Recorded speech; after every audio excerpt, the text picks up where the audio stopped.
You see, kapag humihiling tayo, ito lang yung nakikita natin, yung hiling lang natin. Ang hindi natin nakikita, yung mga pwede pang ibigay ng Panginoon sa atin. Maghihirap ka na rin lang. Ang sinasabi ng Panginoon, sige, tuhugin na natin. Anak, push pa, may mga mas dakilang biyaya pa. Ganon, kapag hindi agad binibigay ng Panginoon ang hinihiling mo, na para bang sinasabi niya, anak, you just want this blessing?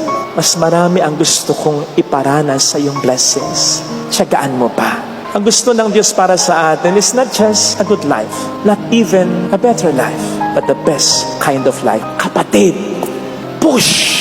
Kahit parang tahimik ang Diyos. Kasi kahit tahimik ang Diyos, may ginagawa ang Diyos. Psalm 121 verse 3, hindi natutulog ang Diyos. Kaya kahit tahimik ang Diyos, may ginagawang mabuti, may nilulutong maganda para sa iyo ang Diyos.